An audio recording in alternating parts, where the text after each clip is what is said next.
appreciation for saving a man's life. Yep. When you read the letters in Jim Bragg's work file, And saving the life of a gunshot victim. Yeah. after a while, they all start to sound the same. Knowing what to do in an emergency situation, this man's life was saved. As a policeman, he was at the top of his game. Until that high-speed chase, when the suspect plunged into traffic and threw Jim from his motorcycle. So this is your back and leg plunging into the car. Right. And see how the motorcycle tore apart?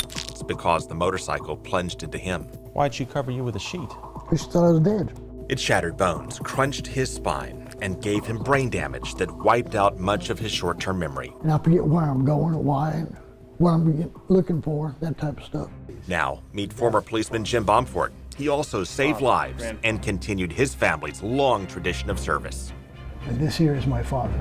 That goes all the way back to our nation's founding and the fight to preserve it. My great-grandfather fought in the Battle of Gettysburg. Bomford was at the top of his game until he was sickened by exposure to toxins, and a bad guy dragged him from a car and crunched his legs. When I opened up the car door, I grabbed him by the shirt, put the car in the gear, and the car started moving forward. Now his legs are in braces and his arms can't stop shaking. If it's at rest, it's doing it. Both men are permanently and totally disabled according to the federal government, and both helped inspire and pass Amendment 3, which gives disabled first responders an exemption on their property taxes. Because these are the most wounded of our wounded. But then Jim Bomford, Jim Bragg, and many others discovered the catch. No property tax relief at all. In fact, our taxes have gone up the last 3 years. The legislature tacked on restrictions after it passed, stuff that was not in the amendment that now makes most disabled first responders ineligible. They don't tell anybody that they changed the rules in midstream and didn't even publicize it, so nobody knows.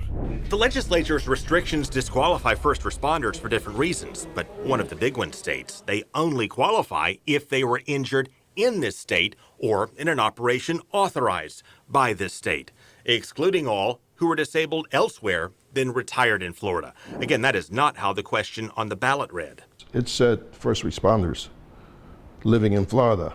This former officer shoveled debris from the September 11th attacks to landfills in New York until the toxins made him sick. They issued mass breathing apparatus for us, and every other week or so they would change the filtration system on the mask, saying they really gave us the wrong one. The feds say he's now totally disabled, but since he got sick from working in New York, then moved to Florida, he's disqualified. I ended up with 6 bypasses. We're blurring his face because he also posed as a hitman for the mafia and Colombian drug cartels, which took him on special assignment to Florida. I don't know if that counts as working in Florida. Again, since he was on a New York police payroll when he worked in Florida, it does not count. I went as far as digging a grave for a person that I was supposed to kill the following morning with a mob guy. Still does not count, even though his work brought down a number of gangsters and drug lords. Convincing enough to scare the cartel guys into being afraid of me. So you're telling me that you intimidated mob leaders into imposing your will on them? Yes. You intimidated drug cartels Yes. into imposing your will on them? Yes. Ever think maybe you need to get into character and visit your state lawmakers? If I paid them a visit in the middle of the night, I'm sure they'll sign and change the law. But He's joking about that, but his quip about changing the law in the middle of the night is ironic. We're here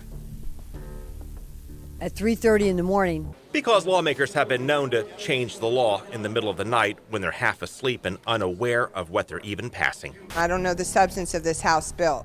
In this case, the lawmakers appear to have been unaware of what they were passing in the middle of the day. It wasn't clear, I think. So you did not know this was excluding these first responders when you voted for it? I don't believe that that's something that was discussed. Senator David Simmons says he'll push for a bill to lift the restrictions and hope it does not get changed in the last-minute rush when, again, lawmakers admit they don't know what they're voting on. I don't understand a system that rushes bills through without giving people time to read them. So let me get this straight. You're advising that the lawmakers need to know what they're voting on before they vote on it? Yeah, logically, yes, that's what they should do.